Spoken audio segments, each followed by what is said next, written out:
The wind in the Wyoming Territory did not whisper. It howled.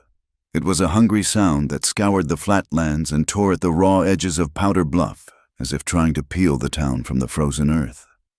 Winter had clenched its fist around the settlement in 1883, and it did not intend to let go. Ice formed in thick and glassy ridges along the banks of the creek, and the smoke that puffed from the chimneys of cabins and storefronts was a greasy mix of pine and beef tallow, a scent that clung to a man's coat for days. Horses stood hip-shot at the hitching posts, their breath pluming in the frigid air like silent prayers. Men walked with their hands deep in their pockets, the weight of a pistol hidden beneath a wool coat, a constant, cold assurance against the perils of a land that was as practical as it was unforgiving. In a small shack pressed against the side of the blacksmith's forge, Lena Hart lived in a world defined by the circle of warmth from her cast-iron stove. The rhythmic clang of the smith's hammer was the town's heartbeat, a sound so constant she barely noticed it anymore. At 24, Lena was an orphan, a quiet figure who moved through the world with her shoulders slightly stooped, as if bracing against a blow that had already fallen long ago. She paid her rent with the coins she earned selling cornbread and rabbit stew to the few travelers who passed through and the bachelors who couldn't be bothered to cook for themselves. The town had a name for her, the Silent Girl. It was not meant kindly. It was a label stitched from her quietness, her plain face, and the stutter that snagged on her tongue whenever too many eyes were on her. A shame, the women would murmur at the general store. Such a plain little thing. No one will ever marry her. Lena heard the words. She felt them like stones pelted at her back. But inside the four walls of her rented room, she had a different name for herself. She was a cook. When she stirred a pot, the world fell away. The scent of simmering onions and herbs was her language. The heft of a wooden spoon in her hand was her strength. Cooking was the one place her stutter did not follow. It was how she fed her body, yes, but more than that. It was how she fed a fragile, flickering ember of self-respect. One afternoon, as the low sun cast long, blue shadows across the snow, a knock came at her door. It was not the shuffling rap of a hungry customer, but three solid, decisive sounds that seemed to shake the very timbers of the shack. Lena smoothed her apron, her heart giving a nervous little kick. She opened the door a crack. A man stood on her small porch, his frame filling the doorway. He was tall, with a wide-brimmed hat pulled low against the wind, casting his face in shadow. He wore a heavy sheepskin coat, and the cold seemed to part around him, reluctant to challenge his solid presence. "Miss Hart?" he asked. His voice was low and steady, a rumble that seemed to come from deep in his chest. Lena could only nod, her throat suddenly tight. "My name is Cole Granger. I own the Granger Ranch, north of here." He paused, his eyes the color of a winter sky, taking in her small, clean room in a single glance. "I'm in a difficult position. My cook passed from a fever 3 days ago. I have 20 men at my ranch who are tired of eating their own burnt biscuits and half-cooked beans." He was direct, his words unadorned. He was not asking for a favor, he was stating a fact and presenting a problem. Lena's hands found each other, her fingers twisting in the fabric of her apron. 20 men! The thought sent a flock of panicked birds fluttering in her stomach. 20 pairs of eyes watching her, waiting. "I am told you cook for folks in town," he went on. "They say you can make a rabbit taste like something worth eating. I need someone who can keep a kitchen running until the spring thaw." Lena looked past him, her gaze falling on a tin ladle hanging by her stove. The polished surface caught the lamplight, and in it, she saw her reflection. A distorted, wide-faced stranger with large, fearful eyes, the silent girl no one will marry. The words echoed in her head, sharp and cruel. She took a small, shaky breath, the cold air stinging her lungs. No one would marry a good girl like me." "Sir," she whispered, the words catching and stumbling over themselves. She hated the sound, the proof of her own inadequacy. She looked down at the floorboards, her face burning with shame. Then she lifted her chin, Just a fraction, but I can cook." The silence that followed stretched thin. Lena expected him to tip his hat, to offer a polite refusal and be on his way. She had just shown him her flaw, the broken part of her that everyone in town saw first. But Cole Granger did not move. When he spoke, his voice was different, softer, but with no trace of pity. "I am not hiring a wife, Miss Hart. I am hiring someone to keep good men from forgetting that life is still worth waking up for, even when it is 20 below and the work is hard. Food does that. A good, hot meal reminds a man he is more than just a pair of hands." Lena looked up at him then. Truly looked. The shadows did not hide the lines of weariness around his eyes or the firm set of his jaw. He was not a man given to fancy words, but he had just spoken a truth that resonated deep in her soul. He understood. He saw the work not as a woman's duty, but as something essential, something that held the world together. A fragile tendril of hope, something she had not felt in a long, long time, unfurled in her chest, to be needed not for a pretty face or a quick wit, but for the skill in her hands. "I will come," she said, and this time the words came out clear and steady. "At dawn." He nodded once, a gesture of finality. "I will be at the livery with a wagon." He turned and walked away, his boots crunching in the snow, leaving Lena alone in the doorway with the cold air and a decision that had already changed the course of her life. The journey to the Granger Ranch was a battle. The sky, which had been clear and brittle at dawn, turned the color of a lead slug, and the wind began to whip snow sideways in blinding sheets. Lena sat huddled on the wagon seat beside Cole, a heavy wool blanket wrapped around her, but the cold seeped into her bones. The world was reduced to a swirl of white, the rhythmic plodding of the horses, and the solid, silent presence of the man beside her. He did not speak much, his attention focused on the barely visible trail, but his calm was a steadying force against the storm's fury. They arrived hours later, the ranch buildings emerging from the blizzard like gray ghosts. A long, low bunkhouse, a massive barn, and several smaller outbuildings huddled together against the onslaught of the wind. A separate, smaller building stood near the main house, a thin curl of smoke rising from its chimney. The cookhouse, her new world. When Cole pushed the door open, a wave of cold, stale air greeted them. The great iron stove was dark and cold. The long trestle tables were empty, the benches pushed haphazardly against them. It was a place that had lost its heart. The ranch hands began to trickle in for the evening meal, drawn by the news of a new cook. They stamped the snow from their boots and hung their heavy coats on pegs, their eyes turning to Lena.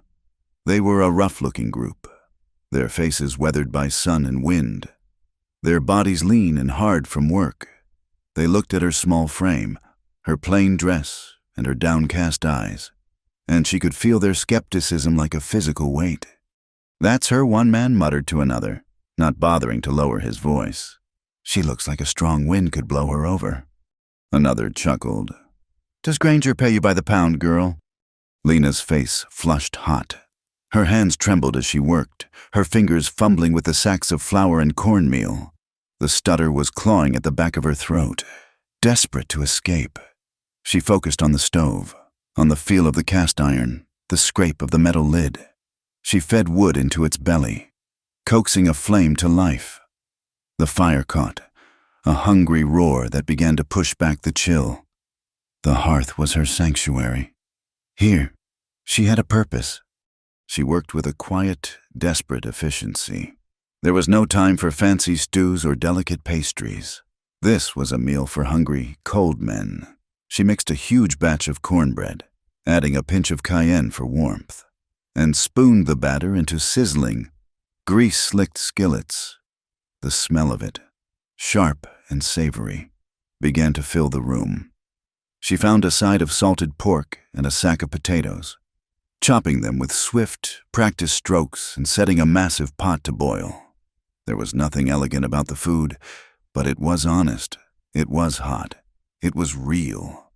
As she worked, the men's talk and laughter filled the room. It was a loud, boisterous sound that scraped at her nerves. She kept her back to them, her world shrinking to the circle of light and heat around the stove. She was the silent girl, the cook. She was here to do a job. Finally, Cole took a metal triangle hanging by the door and struck it with a steel rod. The sound cut through the noise, sharp and clear.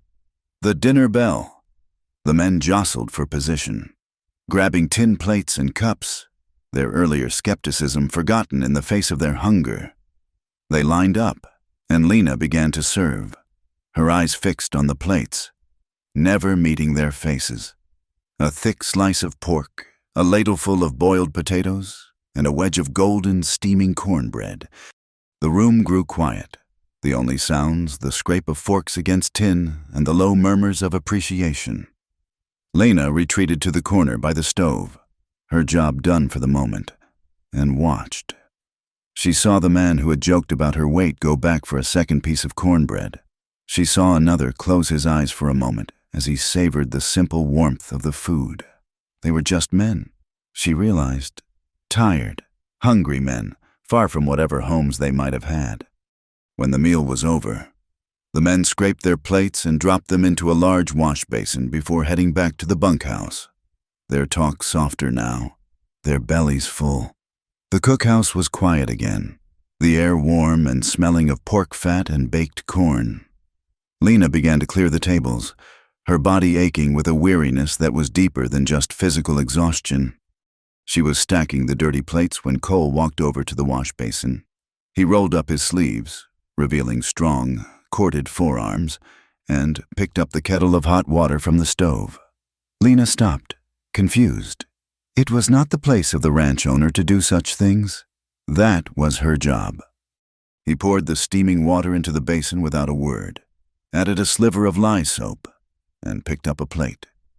He began to wash, his movements methodical and sure. He did not look at her or speak. He simply did the work that needed to be done. Lena stood frozen for a moment, watching him. In all her life, no one had ever shared her work. It had always been hers to do alone. This simple, silent act of washing a plate beside her was a gesture of respect so profound it left her breathless. It was a quiet acknowledgement that they were in this together, keeping this small world running. Outside, the blizzard raged, its fury unabated. But inside the cookhouse, the fire in the great stove glowed warm and bright. A fragile hope, sown in the heart of a Wyoming winter, had just begun to take root. The days that followed fell into a rhythm dictated by the sun and the stove. Lena rose in the deep, silent cold before dawn. The world outside a landscape of blue snow and sharp stars. The cookhouse became her kingdom. In the first few days, she waged a quiet war against the neglect of the previous cook, scrubbing grime from the floorboards, organizing the pantry, and polishing the soot from the stove until it gleamed a dull, respectable black. It was a reclaiming, a declaration made not with words but with soap and elbow grease. Her real answer to the men's lingering doubts came from the fire.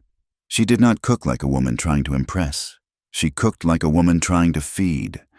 The meals were an extension of the land itself, honest and without frills, but with a depth that surprised them. Her cornbread, seared in bacon fat until the edges were a perfect, crispy brown, now carried the warm kick of cayenne pepper. She made a thick, slow, simmered stew from beef bones and root vegetables that filled the air with a rich, savory perfume, a smell that was the very definition of warmth and comfort. That scent became her emissary, wafting over to the bunkhouse in the late afternoon, a promise that overpowered any lingering jokes or jeers. The men who had smirked the first night fell silent. Walt, the ranch hand who had made the jibe about her size, was the first to hold out his plate for a second helping of stew. He did not look at her, but the gesture was louder than any apology. Soon, others followed. The clatter of forks on empty plates and the gruff requests for more became the new soundtrack to the dinner hour. Respect, Lena learned, had a taste, It tasted like a full belly on a cold night. From her corner by the stove, she became a student of the men she fed. Her quietness was not a void. It was an open space, and it allowed her to see things others missed. She noticed that Jed, a lanky man with a perpetually worried expression, would meticulously pick every piece of onion from his stew. The next time she made it, she set aside a portion for him before adding the onions, serving him his bowl without comment. His brief, surprised glance of gratitude was enough. She saw that Amos, a big, barrel-chested man, broke out in a slight sweat and rubbed at his neck whenever he ate anything with smoked peppers. She made a mental note.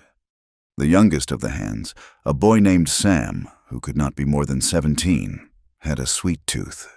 Lena often heard the faint creak of the pantry door late at night and would find a few biscuits missing in the morning. Instead of confronting him, one evening she wrapped 2 of the sweetest oatcakes from that day's baking in a small square of clean cloth and left them on the edge of a pantry shelf, right where he could easily find them.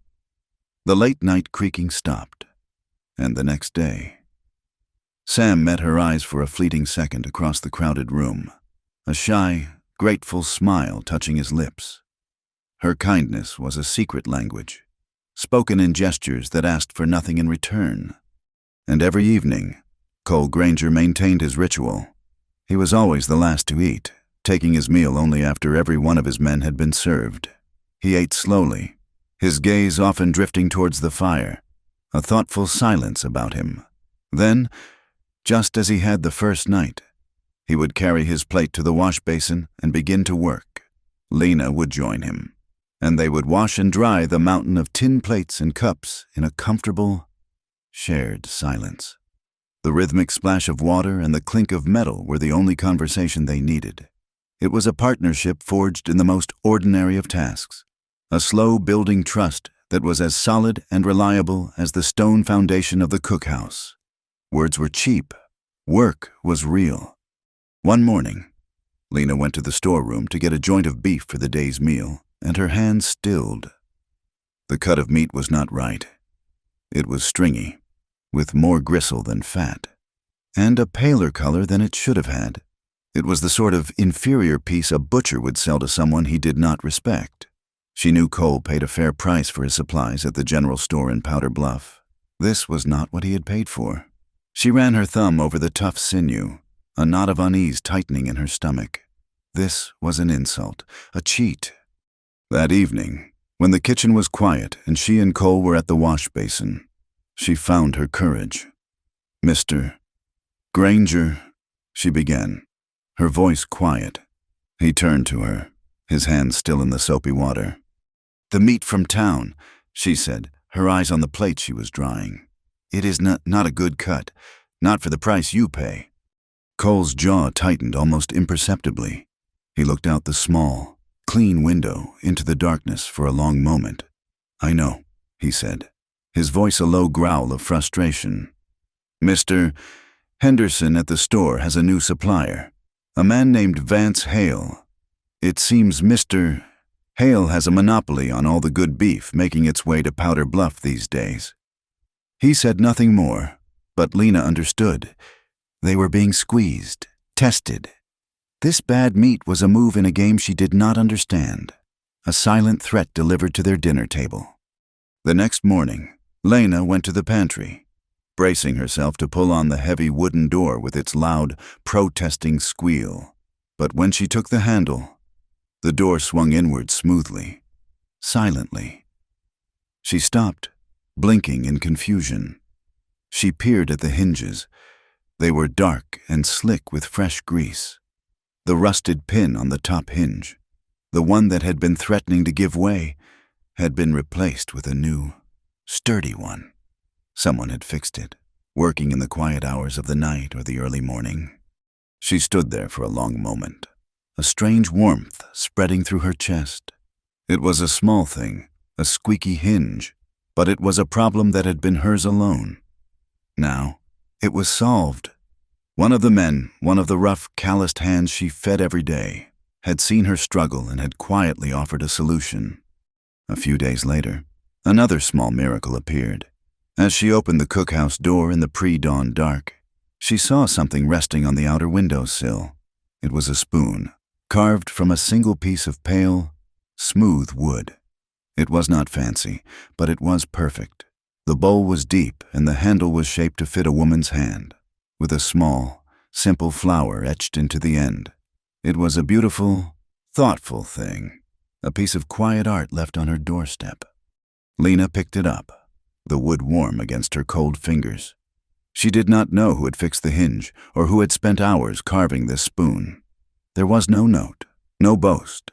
It was a gift from the shadows, an anonymous acknowledgement of her place in this small, harsh world. She carried the spoon inside and set it on the shelf above her workspace. It was a reminder that kindness did not always have a voice. Sometimes it was a well-oiled hinge. Sometimes it was a perfectly carved spoon. It did its work, and then it moved on, leaving the world a little bit better, a little bit warmer than it was before. The relative peace of the past weeks was a fragile thing, a thin sheet of ice over deep, cold water. Lena felt the change before she saw it. The wind shifted, its low moan rising to a sharp, high shriek that tore at the corners of the cookhouse. The sky, which had been a clear, pale gray for days, thickened and turned the color of a dirty fleece. The men came in for their midday meal with a new urgency in their movements, their shoulders hunched against the rising gale. Cole ate quickly, his eyes scanning the faces of his crew, his expression grim. No one lingered for coffee.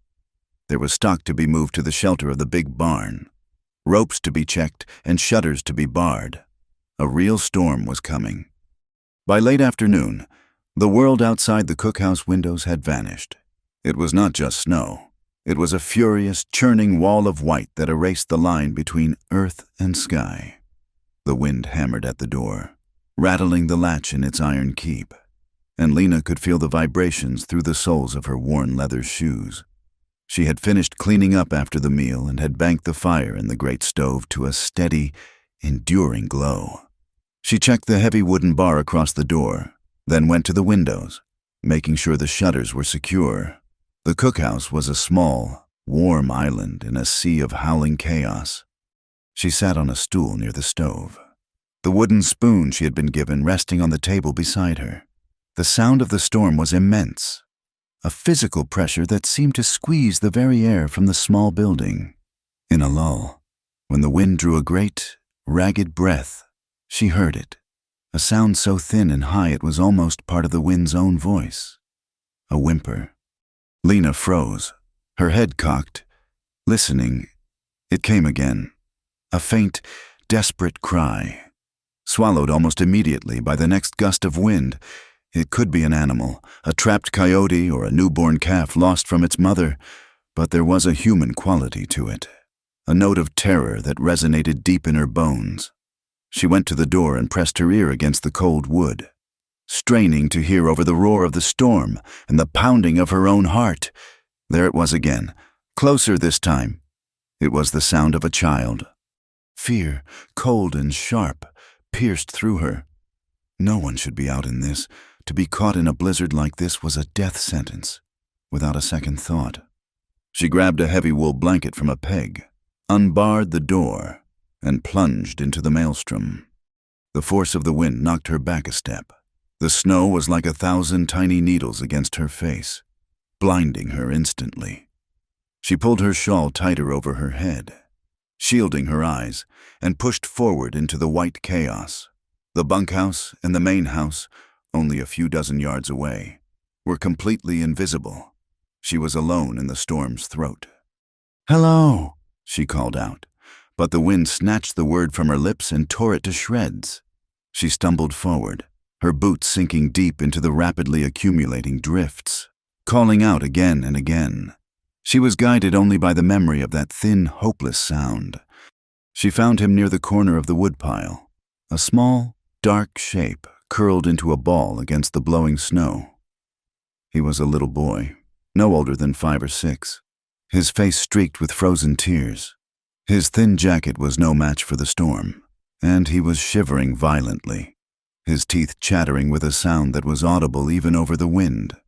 Lena's heart clenched. She dropped to her knees, wrapping the heavy blanket around his small, trembling body. He looked up at her with wide, dark eyes, too cold and frightened even to cry anymore. "It is all right," she said, her voice gentle but firm. "I have you." She gathered him into her arms. He was surprisingly light, a bundle of cold limbs and chattering teeth.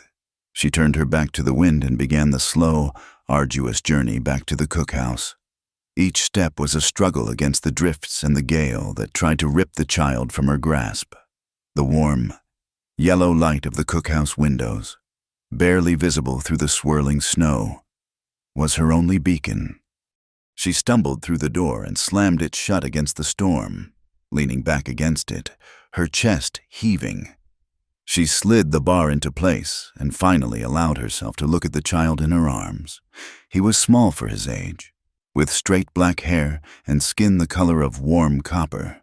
A fine beaded amulet hung from a leather thong around his neck. He was a Lakota boy, or part Lakota at least, lost and half frozen in the heart of the Granger Ranch. Lena carried him to the hearth and gently set him down on the warm stone. His clothes were soaked through. She worked quickly, her hands sure and steady, stripping off his wet jacket and shirt, his thin trousers and worn moccasins. She wrapped him in another, dry blanket and sat him on the stool, as close to the life-giving warmth of the stove as she dared. His skin was frighteningly cold to the touch. She remembered her mother steeping willow bark for fevers and chills. She found the small bundle of dried bark in her herb box, crumbled it into a tin cup of hot water, and let it steep until it was a pale, fragrant tea. She knelt in front of the boy, holding the warm cup in her hands.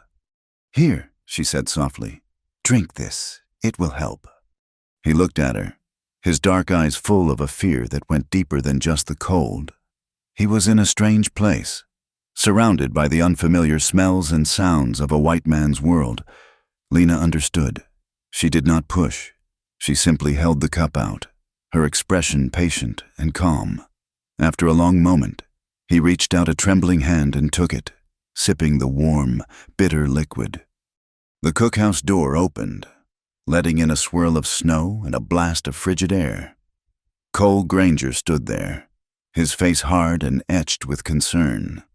He took in the scene in a single, sweeping glance. Lena kneeling on the floor, the small, blanket-wrapped child by the fire, the discarded wet clothes in a heap. His eyes came to rest on Lena, and she braced herself for the anger, for the reprimand for opening the door, for risking herself. He walked over, his boots heavy on the floorboards, and shut the door, barring it securely. He knelt, not beside her, but beside the boy, his large frame casting a protective shadow. He reached out a hand, not to the boy, but to the hearth, testing the heat. "You did the right thing," he said, his voice a low rumble. It was not praise. It was a simple statement of fact, an acknowledgement of her choice. He looked at her then, and in his eyes, she saw not anger, but a deep, quiet understanding. He stood and went to the wood box, loading several large logs into the stove.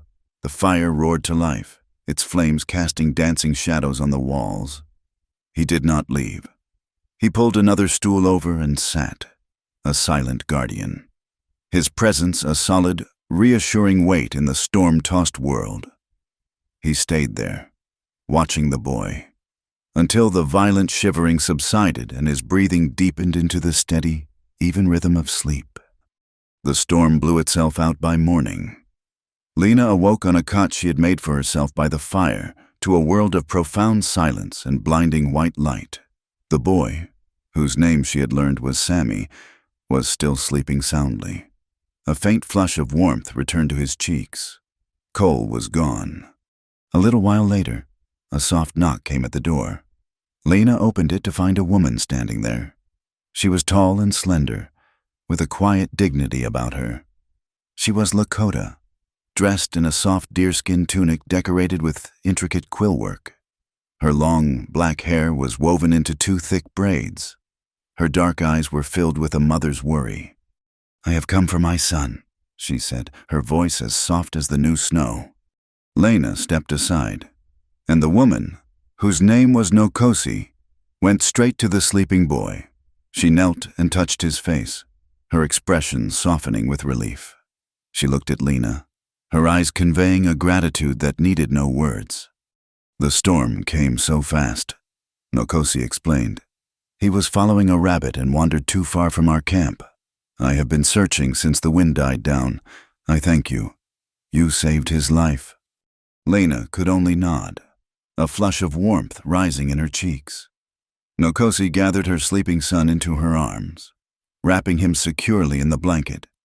Before she left, she reached into a leather pouch at her waist and held something out to Lena. It was a small, deerskin bag tied with a leather thong. It smelled of earth and herbs. "For your kitchen," Nokosi said, "and for your kindness." Lena accepted the gift, the soft leather warm in her hand. A bond had been forged between them, an unspoken alliance born of a mother's love and a stranger's compassion. She watched as Nokosi walked away, her moccasins making soft prints in the deep, untroubled snow. Lena felt a deep, bone-weary exhaustion settle over her. She had been awake most of the night, tending the fire and watching over the boy. She stood by the window, looking out at the clean, white landscape, the world made new by the storm. She did not hear Cole enter. She only knew he was there when she felt a weight settle on her shoulders. It was a heavy wool blanket, the one he kept in the main house, thick and warm and smelling faintly of wood smoke and leather. He had draped it around her, his movements slow and deliberate. For a moment, his hands rested on her shoulders, his fingers brushing against the fabric of her dress. The touch was light, almost accidental, but it sent a jolt through her, a current of warmth that had nothing to do with the wool. It was a feeling so new, so unfamiliar. It startled her. No one had ever touched her with such gentle, protective care. His hands lingered for a fraction of a second longer than they needed to, a silent acknowledgement of the night they had shared, of the small life they had guarded together. Then, just as slowly, he withdrew his hand. Lena stood perfectly still, her heart thudding against her ribs. She watched his reflection in the window pane as he turned and walked away, leaving her wrapped in the heavy warmth of his blanket, a strange and tender stirring in the quietest corners of her heart. The blanket Cole had given her still held a faint scent of wood smoke. In the quiet evenings, after the last of the men had trudged back to the bunkhouse and the mountain of tin plates was clean and stacked, Lena would wrap it around her shoulders. The cookhouse would be silent except for the crackle of the fire in the stove and the low moan of the wind.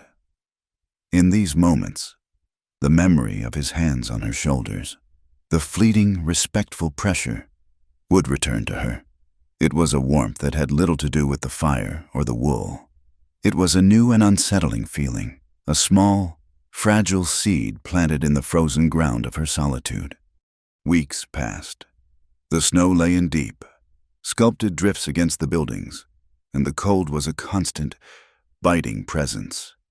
Lena's life was measured in meals, breakfast before dawn, a hearty midday dinner, and a simple supper as dusk painted the snow in shades of violet and gray. She and Cole maintained their silent partnership at the wash basin, a comfortable ritual that required no words. Yet, something had shifted between them since the storm. His gaze would sometimes linger on her a moment too long, and she, in turn, found herself watching the quiet, capable movements of his hands as he worked. It was a silent awareness, a current that flowed between them in the spaces left by unspoken words. One night, the cold was sharper than usual. The air had a brittle, crystalline quality that seemed to freeze the breath in one's lungs. After she had banked the fire for the night, Lena realized she was low on the dried sage she used in a rabbit stew. The small deerskin pouch from Nokosi, with its precious supply of wild herbs, was in the storeroom. She lit a small tin lamp, the flame a tiny, flickering point of courage against the immense darkness, and pulled her coat on. The storeroom was a separate small structure, a dozen yards from the cookhouse. The short walk was a shock, the air so cold it felt like a physical blow. Inside, the chill was even deeper. Her breath plumed in the lamplight. The shelves were lined with sacks of flour and beans, barrels of salted meat, and crates of potatoes and onions. In the corner, she had cleared a small space for her own things, jars of preserves she had put up, and the herbs Nokosi had given her. She set her lamp on a barrel and began to search for the sage, her fingers clumsy with cold. The heavy door creaked behind her. She jumped, her heart leaping into her throat, and spun around. Cole stood in the doorway, a proper lantern held high in one hand. Its bright, steady light flooded the small room, chasing the shadows into the farthest corners. "I saw your light," he said, his voice low so as not to startle her further. "I thought you might need more light than that little lamp can give." He stepped inside, closing the door against the bitter wind, and set the lantern down. Its golden glow made the small, cold room feel less menacing. She noticed then that he was holding something else in his other hand. It was a book, a small, thick journal bound in dark, worn leather. The corners softened with age and use. I was looking for the sage," she stammered, hating the way her words tangled when she was caught off guard. He simply nodded, his eyes kind. "I wanted to give you something," he said, holding out the leather book. Lena looked at it, then at his face, her expression a mixture of confusion and apprehension. She did not reach for it. Gifts were things she did not understand. They always seemed to come with invisible strings attached. "It was my mother's," he said, his voice taking on a softer tone. "She was the heart of this ranch long before I was. She believed that you could feed a person's soul right along with their belly." He ran his thumb over the worn leather cover. "She wrote things down in here. Recipes, mostly, but other things, too." He opened the book carefully, the old spine creaking in protest. He turned a few pages, the paper dry and yellowed with age, and angled it towards the lantern light. His mother's handwriting was a graceful, looping script, faded but still clear. He pointed a finger to a passage at the bottom of a page. "She wrote this," he said, his voice barely a whisper. "Love stays long after the meal is gone." Lena read the words, and a powerful wave of emotion washed over her. It was so much more than just a book. It was a legacy. It was the collected wisdom and love of a woman she would never know. He was sharing his family's heart with her, handing her a piece of his past, a piece of himself. She felt a profound sense of being trusted, of being seen not just as a cook, but as someone worthy of guarding a precious memory. The feeling was so overwhelming it was almost painful. What if she dropped it? What if she failed to understand its importance? The fear of not being enough, a fear that was her constant companion, rose up in her. As she stood there, paralyzed by the weight of the moment, a sudden, fierce gust of wind slammed against the storeroom, forcing its way through a crack beneath the door. The icy draft swirled around them, making the lantern flame dance wildly. Lena shivered, a deep, involuntary tremor, and clutched the front of her coat. She had fastened it hastily, and the top button had come undone. Cole saw the shiver. He saw the gap in her coat where the cold was getting in. He took a step closer. For a moment, Lena thought he was going to take the book back, that he had changed his mind. Instead, he moved behind her. She froze, every muscle in her body tensing. She could feel the heat of him at her back, a solid, living presence in the frigid room. He was so close she could hear the soft sound of his breathing. Then, she felt a pressure on her back, just between her shoulder blades. It was his hand, spread flat against the rough wool of her coat. It was not a tentative touch, but a firm, steady, and deeply respectful one. It was not the touch of a man taking a liberty. It was the touch of a man offering support, offering shelter. With his other hand, he reached around and took the edges of her coat. His fingers brushed against her chin as he guided the fabric together. Her breath hitched in her throat.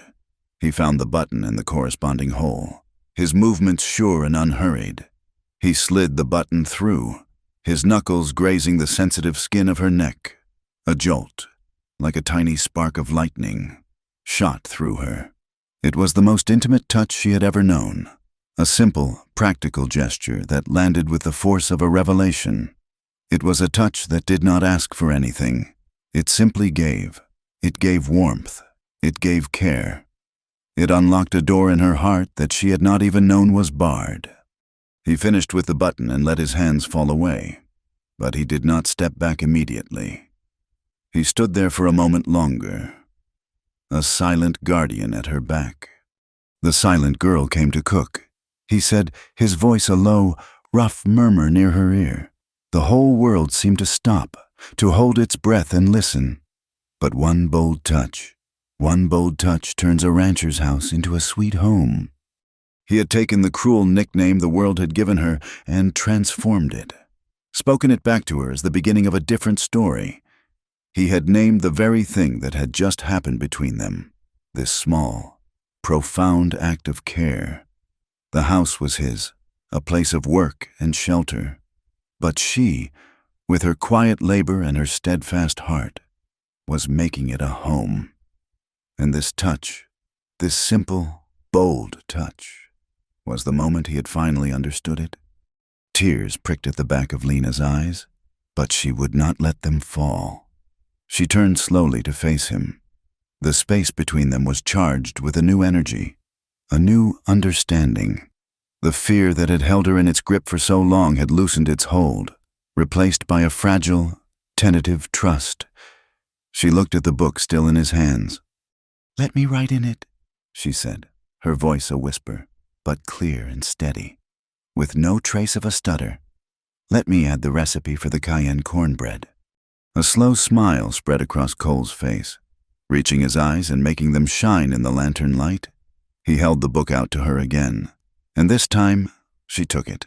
Her fingers brushed against his as she did, and neither of them pulled away. "I think my mother would like that very much." "Lena," he said, using her given name for the first time. "I think she would too. Cole," she replied, the sound of his name on her lips feeling both strange and perfectly right. They walked back to the cookhouse together, him carrying the lantern to light their way, and her clutching the old leather book to her chest as if it were the most precious thing in the world. Inside, in the warm, golden circle of light cast by the stove and the lantern, he opened the book on the long trestle table and handed her a pen. She sat down, opened the book to a clean, empty page, and began to write. The great thaw came not as a gentle release, but as a messy, reluctant surrender. The immense drifts of snow, which had for months sculpted the landscape into a thing of clean, white beauty, began to slump and shrink, revealing the hard, muddy truth of the earth beneath. The world turned brown and gray.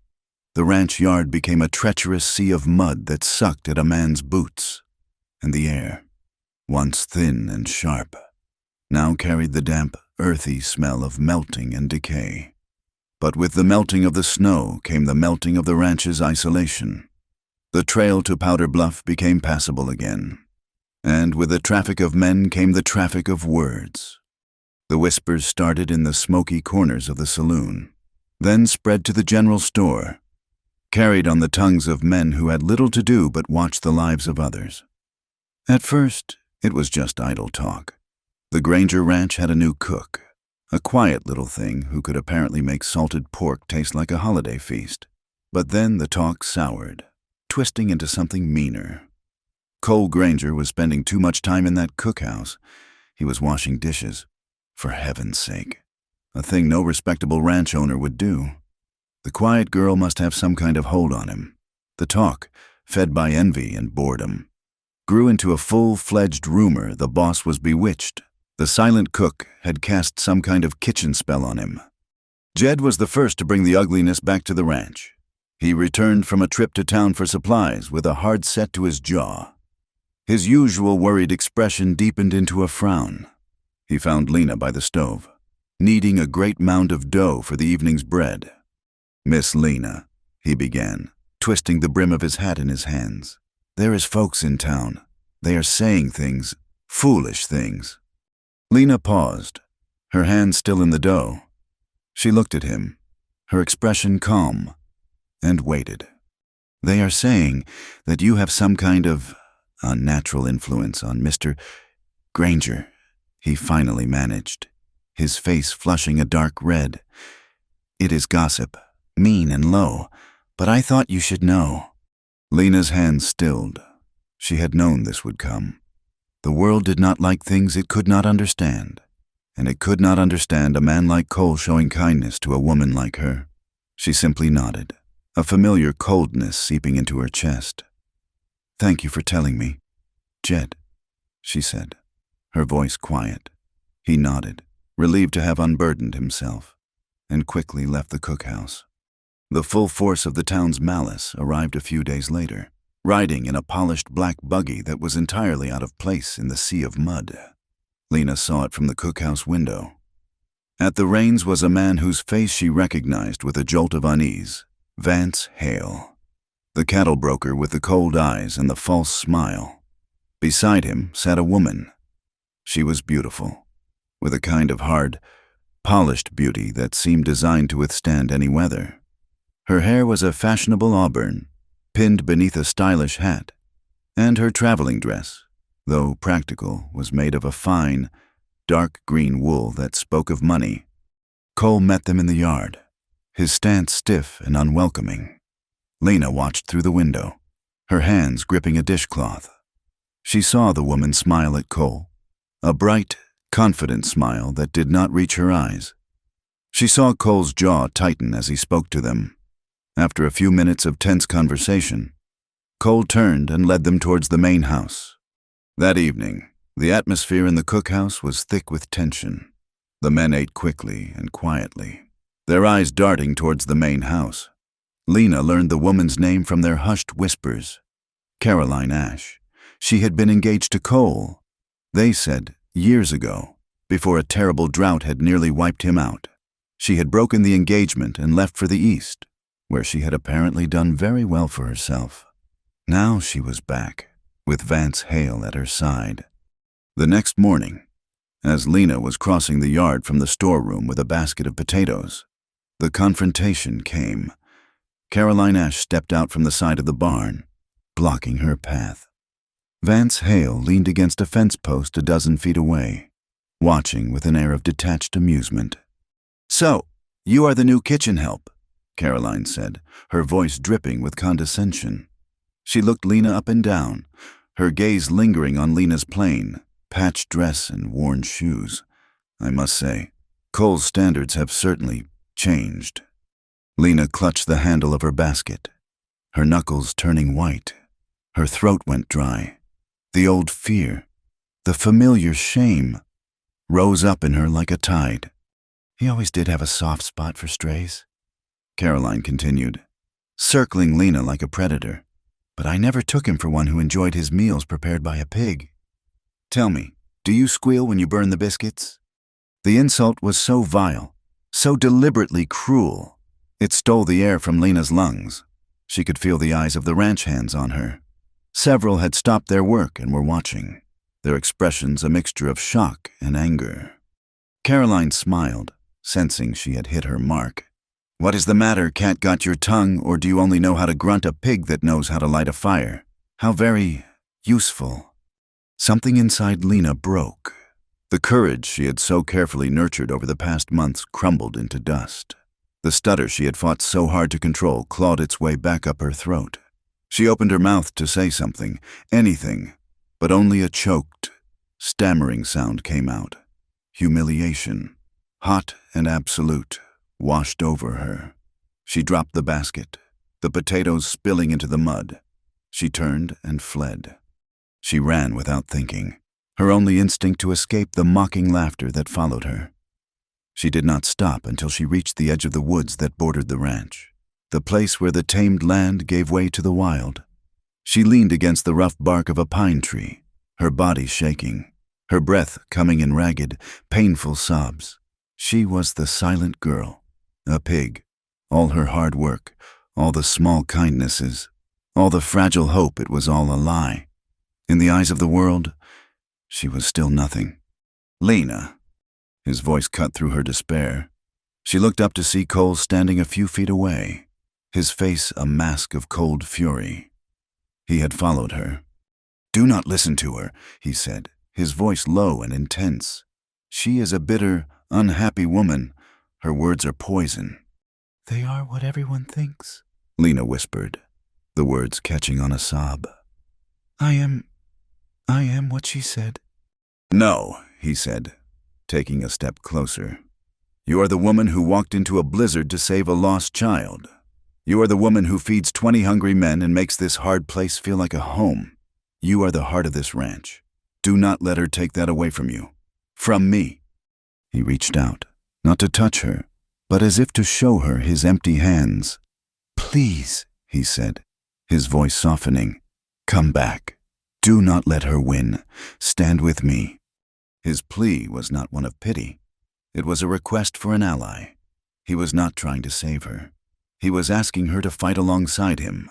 She looked into his eyes, and she saw not a ranch boss, but a man who was also under attack, a man who was asking for her strength. And in that moment, she found it. She took a deep, shuddering breath, wiped the tears from her face with the back of her hand, and nodded. He did not smile. He simply offered her his hand. She took it, and his fingers closed around hers, strong and warm. He did not lead her back to the cookhouse. He led her straight back into the center of the yard, back to the place of her humiliation. The ranch hands were still there, as was Caroline, a triumphant smirk on her face. Vance Hale had not moved, still leaning against the fence post, an indifferent spectator. Cole stopped in the middle of the yard, still holding Lena's hand, and faced his men. "Listen to me," he said, his voice ringing with an authority that commanded absolute attention. "This woman, Miss Hart, has fed you. She has tended to you. She has kept this place running when it could have fallen apart. She has earned your respect." He paused, his gaze sweeping over their faces.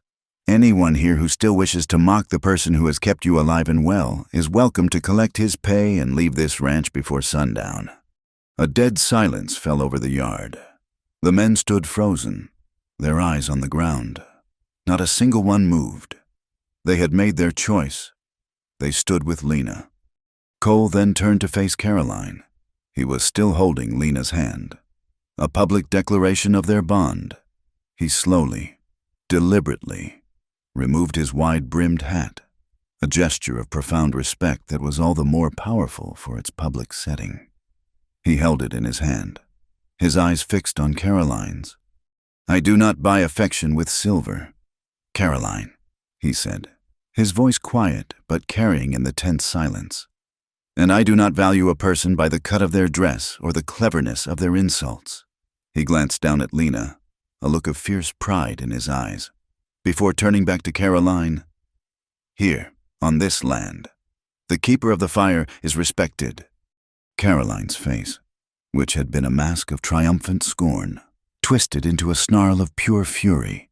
She had been dismissed, her power and her beauty rendered meaningless by a simple truth spoken in a muddy ranch yard.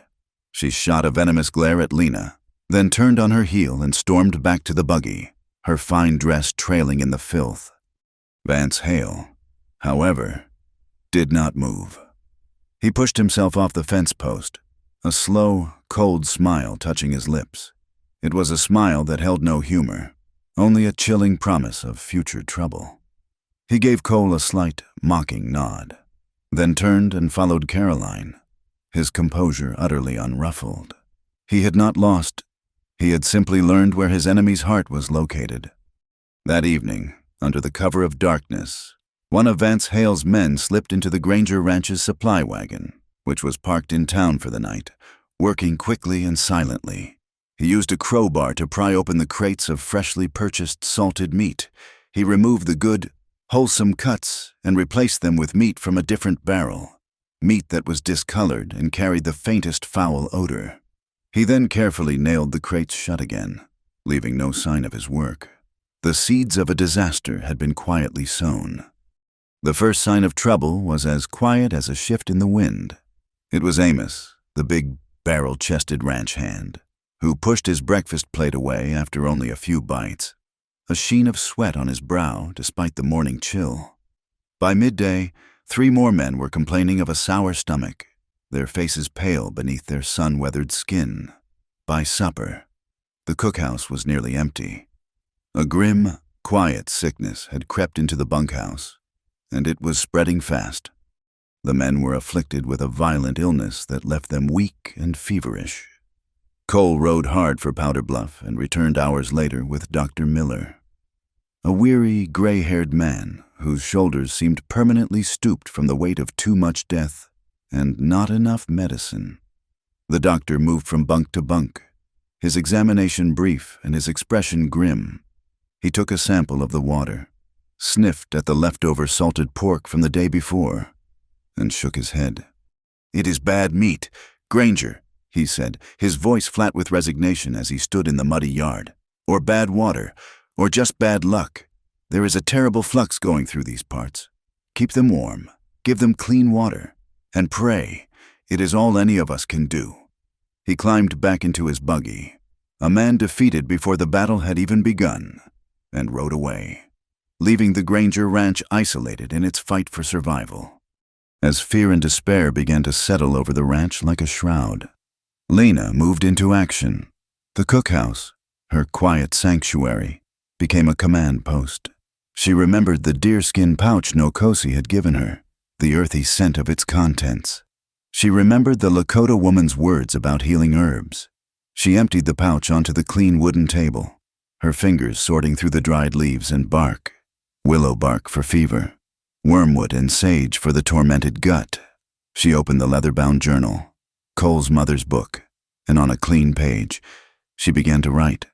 Not recipes, but remedies, her script small and neat, for 3 days and 3 nights. Lena did not sleep. The cookhouse fire never went out. She kept huge pots of thin, nourishing broth simmering on the stove, forcing a few spoonfuls into any man who could keep it down. She brewed endless cups of bitter tea from the willow bark, moving from the cookhouse to the sweltering, foul-smelling bunkhouse with a steady, determined purpose. The air was thick with the sounds of misery, but Lena moved through it all. A small, quiet general waging a war with kettles and herbs, she organized the few healthy hands, including a shaken but resolute Jed, into a brigade. One team was responsible for hauling fresh, clean water from the well. Another was tasked with bringing in charcoal from the forge, which she crushed and mixed with water, a folk remedy for drawing out poison. Through it all, Cole was her silent shadow, her other half. He did not give orders. He simply saw what needed to be done and did it. While she fought the sickness from within, he fought it from without. He was the one who carried the buckets of soiled water and linens from the bunkhouse, his face a grim mask. He was the one who hauled endless loads of fresh straw for the bunks. He was the one who went from man to man with a damp cloth, wiping fevered brows and murmuring low words of encouragement. He kept the wood box filled, the water barrels brimming, and the lamps trimmed. He and Lena moved in a silent, synchronized dance of shared purpose, a partnership that required no words, sealed in the grim reality of life and death. On the morning of the 4th day, Lena stood stirring a pot of thin oat gruel, the first real food she hoped the men might tolerate. The world had narrowed to the circle of her work, the scrape of the spoon against the iron pot, the hiss of the fire, the weight of exhaustion that pressed down on her like a physical hand. The room tilted, the edges of her vision blurring into a soft, gray haze. The spoon suddenly felt impossibly heavy. She tried to take a breath, but her lungs would not obey. The floor rose up to meet her, and the world went black. She awoke to the soft crackle of a low fire. She was not on the hard floorboards of the cookhouse, but on a soft cot that had been moved close to the stone hearth, a heavy wool blanket, Cole's blanket. was tucked securely around her. The room was quiet, the air warm and smelling of clean wood smoke. She turned her head slowly and saw him. Cole was sitting on a low stool, his back against the warm stone of the hearth. His long legs stretched out before him. He was not sleeping. He was simply watching her, his expression unguarded in the soft firelight. In the 3 days of the siege, she had seen him as a leader, a partner, a tireless worker. Now, for the first time, she saw the profound weariness in his eyes, the deep lines of strain around his mouth. He looked like a man who had been holding up the world and was afraid to let it go. She realized then that he was holding her hand. His fingers were laced through hers, his large, calloused palm covering the back of her hand in a gesture of simple, profound comfort. It was not a lover's caress, but something deeper, the anchor of a fellow survivor. She must have made a small sound because his eyes focused on hers. He did not startle or pull his hand away. He simply watched her, and in the quiet of the room, he spoke, his voice a low, rough murmur, heavy with the weight of all they had endured. "If you are the fire that keeps this place alive," he said, his thumb stroking the back of her hand, "then I will be the roof that shelters it from the storm." It was not a declaration of love in the way the storybooks told it. It was something more real, more solid. It was a vow, a statement of purpose. He was the shelter, she was the warmth. Together, they were a home. They were what it took to survive in this harsh, unforgiving land. Lena did not need to speak. She simply tightened her grip on his hand. A silent acceptance. A promise returned. They would care for each other. They would hold this ranch together. It was as simple and as absolute as that. Later that day, as the first of the sick men began to slowly recover, Jed came to the cookhouse. His face was pale, but his eyes burned with a cold, clear anger. He was carrying the side panel of one of the meat crates they had received from town. "Cole, Lena, you need to see this," he said, his voice tight. He laid the wooden panel on the table. "I was breaking down the old crates to be burned, to make sure none of the bad meat was left. I noticed something." He pointed to the mark on the wood, a small, circular seal burned into the plank, the official mark of the beef supplier. "This is the seal. But look here." He ran a grimy finger along the edge of the wood.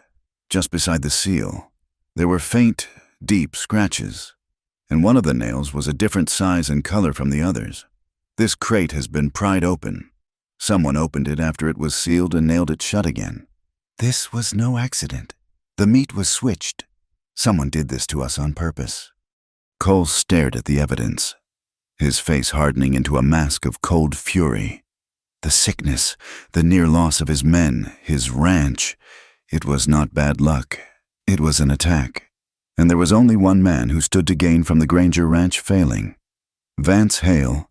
This was his doing. An attempt to break him, to ruin his reputation, to force him to default on his contracts so Hale could swoop in and buy the ranch for pennies on the dollar. The battle against the sickness was ending, but a new one was just beginning.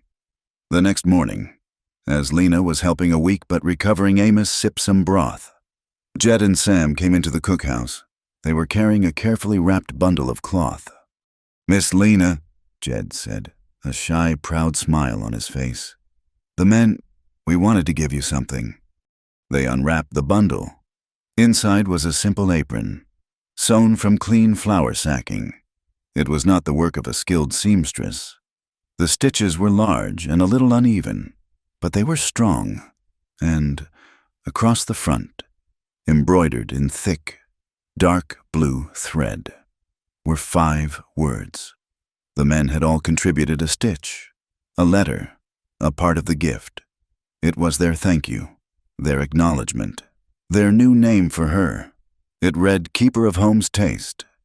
The cold fury that had settled in Cole's heart did not erupt in a fiery rage. It hardened into something sharp and clear, like ice forming on a winter morning. He did not want vengeance. He wanted justice, a concept as solid and unyielding as the land itself. He rode to Powder Bluff not with a posse, but with a plan. His first stop was not the sheriff's office, but the small, quiet rectory behind the town's only church. Father Moran was a man who understood the complexities of the human soul. He listened, his hands steepled before him, as Cole laid out the story, his voice low and devoid of emotion. He spoke of the sickness, of Lena's tireless work, and of the tampered crate Jed had discovered. When Cole finished, the priest nodded slowly. "Greed is a poison of the spirit. My son," he said, "and it seems Mr. Hale has been serving it up all over this territory. What you need is not just proof of a crime, but a witness to the truth." Together, they went to see the county's sheriff, a practical man named Elias Thorne, who had seen enough trouble to be wary of a rancher's accusations without solid evidence. He listened to Cole's story and examined the piece of the crate, his expression skeptical. "It is a compelling story, Granger," Thorne said, rubbing his jaw. "But it is your word against his. Hale will say you are trying to get out of a contract, that your own cook was careless with the meat. I cannot arrest a man on the basis of a few scratches on a board." "Then we will give you more than scratches," Cole said, his plan now fully formed. "We will give you the man himself." The trap was simple, relying on Hale's own arrogance. Cole sent Jed into town with the supply wagon for the next scheduled pickup. Before he left, Cole took a small branding iron, one he used for marking tools, and heated it in the forge, on the underside of each new crate of salted pork, in a place no one would think to look. He burned a small, almost invisible mark, a single, perfect G. Father Moran, meanwhile, did his part. He spoke to a few of the town's more solid citizens, men who had also felt the squeeze of Vance Hale's business practices. He did not spread gossip. He simply planted seeds of doubt, asking quiet questions about the quality of recent supplies. The bait was set. Sheriff Thorne had a deputy watching the alley behind the general store, a man who looked like just another loafer whittling a piece of wood. They waited. For 2 days, nothing happened. Then, on the third night, their patience was rewarded.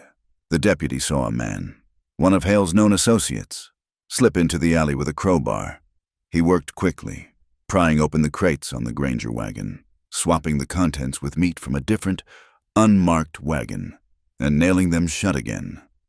The deputy did not intervene. He simply watched, then slipped away to report to the sheriff. The next morning, Sheriff Thorne and Cole were waiting when Hale's man came to collect the payment for the delivery. Thorne stopped him, his hand resting on the man's shoulder. "Just a routine inspection," the sheriff said, his voice casual. He had the man unload the crates and turn them over. There, on the bottom of each one, was not the small G Cole had burned into the wood, but a plain, unmarked surface. The proof was undeniable. The man's face went pale, and his story, under the sheriff's firm questioning, came spilling out. He confessed everything, implicating Vance Hale as the man who had ordered the switch, not just this time, but for weeks. The arrest of Vance Hale was the biggest news Powder Bluff had seen in a year. As the sheriff led him from his office in Irons, a crowd gathered. In that crowd, standing quietly near the back, was Nokosi. When Dr. Miller happened to pass by, muttering about the so-called bad luck that had befallen the Granger ranch, Nokosi stepped forward. "It was not luck that saved those men," she said, her voice clear and carrying in the sudden silence. "It was medicine. The woman at the Granger ranch, she used the old ways, willow bark for the fever, sage to calm the stomach. She has a healer's hands and a healer's spirit." The townspeople turned to look at her, then began to murmur among themselves. They had all heard the stories of the silent cook, the whispers that she had bewitched the rancher. Now, here was a different story, a story of skill and knowledge, spoken with the quiet authority of a Lakota woman. The narrative began to shift. Lena was not a witch. She was a healer. Her quiet work, once a source of suspicion, was now seen as a source of strength. The community, which had been so quick to judge, began to recognize her true value. A few days later, a letter arrived for Cole. It was from Caroline Ashe. The handwriting was elegant, but the words were sharp and brittle. She wrote that she was leaving the territory for good. She did not apologize. Instead, she explained. She wrote of the pressures on a woman to be beautiful, to be charming, to marry well. She had seen Cole's ranch, his life, as a step down, a failure. She had chosen the path of security and status, the path the world had told her was the right one for a woman like her. It was a bitter, sad letter, the final confession of a woman who had traded her chance at happiness for a handful of silver. Cole read it once, then let the paper fall into the flames of the cookhouse stove. That evening, as the sun began to dip below the horizon, painting the sky in strokes of gold and rose, Cole came to Lena. He did not say much, only asked her to walk with him. He led her out past the barn, past the corrals, and up the gentle slope of a small, grassy knoll that overlooked the entire valley. From here, they could see the ranch laid out below them, the buildings dark and solid, the lights in the windows beginning to glow like fallen stars. The air was cool and clean, smelling of sweet grass and damp earth. They stood in silence for a long time, watching the colors of the sky deepen. "My father brought my mother to this spot when he first asked her to marry him," Cole said, his voice quiet, almost reverent. He told her that this land was all he had to offer her. A lot of hard work and maybe, if they were lucky, a good life. He turned to look at Lena, his face serious in the fading light. "Lena, the world has a certain idea of what a wife should be. She should be pretty and sociable and know how to pour tea for the neighbors. She should be a proper lady." He took a step closer, his eyes searching hers. "I do not need a proper wife. I have learned that I do not need what the world thinks I should have. I need someone who wakes up for the hunger of others and goes to bed full of purpose. I need someone whose strength is not in her words, but in her hands and in her heart. I need you." Tears welled in Lena's eyes, but this time, they were not tears of sorrow or shame. They were tears of a joy so profound it was almost painful. For her whole life, she had been told she was not enough, and now, this good, strong man was telling her that she was everything. She did not need to speak. She simply laid her hand on his chest, right over his heart, and looked up at him, her answer shining in her eyes. Their ceremony, a few days later, was held on that same grassy knoll. It was not a wedding for the town, but for their family, the one they had forged in the heart of a Wyoming winter. Father Moran came, his book in his hand and a gentle smile on his face. The ranch hands, their faces scrubbed clean and their hair slicked down with water, stood in a wide, silent circle around them. Jed stood beside Cole as his witness, twisting his hat in his hands, his face a mixture of nervousness and pride. Lena did not wear a white dress or carry a bouquet of flowers. She wore a simple blue dress, one she had carefully mended and pressed herself, and in her hands, she held the apron they had made for her, the one that named her the keeper of home's taste. It was her banner, her badge of honor. As Father Moran spoke the simple, timeless words of blessing, a small figure darted out from the circle of men. It was Sammy, the Lakota boy she had saved from the storm. In his hands, he held a small leather pouch. He ran around the couple, his small face serious with the importance of his task, scattering a trail of hard, bright kernels of dried corn at their feet. It was not the scattering of delicate petals, but the sowing of seeds, a promise of nourishment, of growth, of a future to be harvested from the rich, dark earth. It was a blessing from his people, a joining of two worlds, a hope for a shared and peaceful life. It was a promise, sown on a high green hill, that this home, this roof, and this fire would endure. A year later, the Granger Ranch was a different place. The rhythm of the seasons was the same, the hard work just as demanding, but a new current of life flowed through it. The change was most visible on the wide, covered porch that had been added to the front of the cookhouse. Hanging from the rafters was a hand-painted wooden sign. The letters simple and clear. It read, "The Iron Pot and Painted Heart." The name had been Lena's idea. The iron pot was for the body, for the honest, hearty food that sustained life. The painted heart was for the soul, for the care and community that made life worth living. It was a philosophy she had lived long before she had the words for it. The sign was not just for show. Word had spread through the territory, carried by travelers and teamsters and cowboys from other outfits. The Granger Ranch was no longer just a place to buy good cattle, it was a place to get a good meal. On Saturdays, folks would ride in from miles around, not just for supplies in Powder Bluff, but for a plate of Lena's rabbit stew or a slice of her cayenne cornbread. The long trestle tables in the cookhouse were now filled with the faces of strangers, families, and neighbors. Their chatter and laughter a new kind of music on the ranch. Lena was no longer the sole keeper of the fire. Her kitchen was now run with a cheerful, if sometimes clumsy, efficiency by a team of her own training. Amos, who had a surprisingly delicate touch with pastry, was in charge of the biscuits and pies. Young Sam, his shyness replaced by a quiet confidence, was her apprentice, learning the secrets of her slow, simmered stews. Even Jed, his perpetually worried expression softened into one of intense concentration, could be found peeling potatoes with a practiced hand. They were no longer just ranch hands. They were part of the heart of the home. And every evening, without fail, after the last customer had ridden away, and the last plate had been scraped clean, Cole would roll up his sleeves and take his place at the wash basin. What had begun as a simple, silent gesture of support had become a cherished ritual, a quiet time at the end of a long day when he and Lena could stand side by side and wordlessly reaffirm their partnership. The splash of water, the clink of tin plates, the shared work, this was the language of their love, spoken every single day. One afternoon, the mail rider brought a letter addressed simply to the cook at the Granger Ranch. The handwriting was young and uncertain. Lena opened it carefully.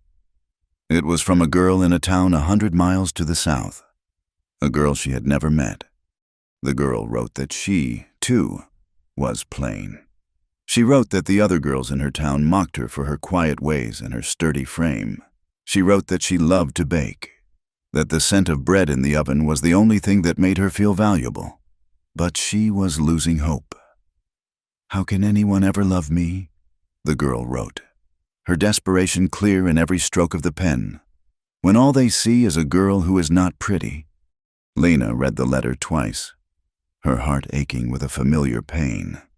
She sat down at the table, the place where she and Cole had first shared his mother's journal, and took out a clean sheet of paper.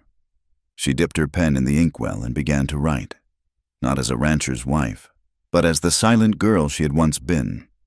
"Dear friend," she wrote, the words flowing clear and steady from a place of deep, hard-won knowledge. "Do not wait to be chosen. Choose yourself first. Go to your kitchen. Light your fire. Bake your bread not with the hope of pleasing others, but with the simple, honest goodness in your own hands. Work with kindness. Live with kindness.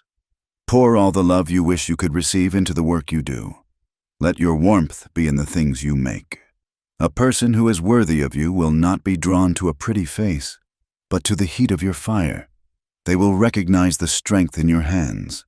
They will feel the comfort of your hearth. They will come looking for the warmth, and they will find you there, keeping it alive.